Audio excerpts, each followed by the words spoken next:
ये बात मैंने कल भी जो north zone chief ministers conference रही उसमें भी मैंने तमाम जो उसमें हिस्सा ले रहे थे उसमें यूनियन होम मिनिस्टर साहब थे, होम सेक्रेटरी थे, नॉर्थ जोन के तमाम चीफ मिनिस्टर्स थे, कुछ गवर्नर और एलजी थे। मैंने उन सब से यही मोतबाना गुजारिश की कि मेहरबानी करके हर जम्मू कश्मीर के बाशिंदे को और खासकर हर कश्मीरी मुसलमान को शक के नजरिए से मत देखिए।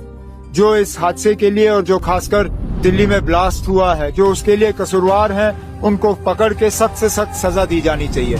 लेकिन जो बेगुनाह लोग हैं, जिनका इससे कोई लेना देना नहीं है, जिन्होंने हमेशा जो है तशद्दुद और इस चीज के खिलाफ जो है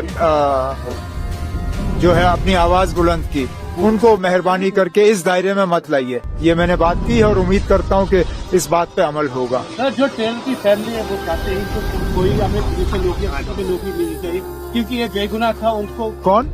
टेलर वो तो मिलना ही चाहिए, वो तो मिलना ही चाहिए।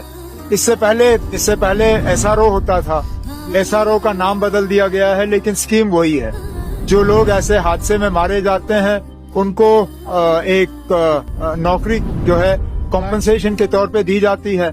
मैं गवर्नमेंट के जो हमारे अफसर हैं उनसे कहूंगा कि इस टेलर की फैमिली के लिए भी एक केस प्रोसेस किया जाए और वो केस जैसे ही हमारे पास आ जाता है उसको हम मंजूरी देंगे। बड़े अफसोस की बात है कि इस हादसे में इतने लोग अपनी कीमती जानें गंवा गए।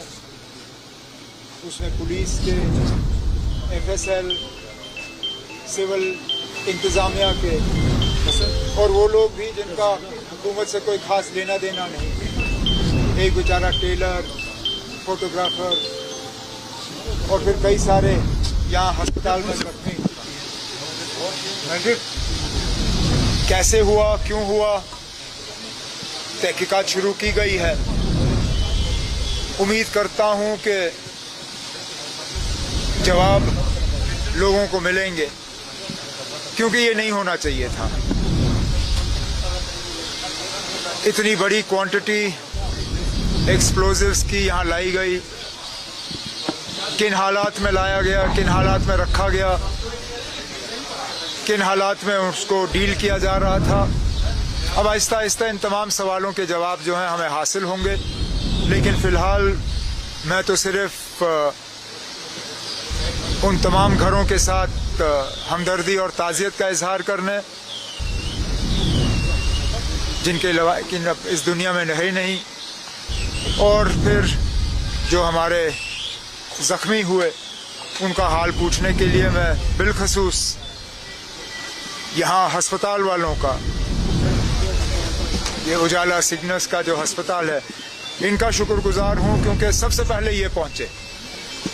इन्होंने टेलीफोन का भी इंतजार नहीं किया, खिड़की से देखा कि एक्सप्लोजन हुआ है, आग लगी है, इन्होंने अपना एम्बुलेंस भेजा और सबसे पहले स्पॉट पे इनकी टीम पहुंची और उन्होंने जख्मी लोगों को निकाला। आज भी कई सारे जख्मी इनके अस्पताल में इलाज हासिल कर रहे हैं। 4 लोग इनके आईसीयू में हैं। उम्मीद करते हैं कि ये सारे जो हैं इनकी सेहत ठीक होगी और इनको घर वापस भेजा जाएगा।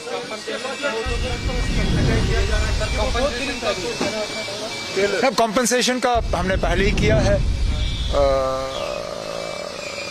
जो हमें यहाँ से मतलब चीफ मिनिस्टर्स रिलीफ फंड से जो हमें अनाउंस करना था वो हमने कर लिया है।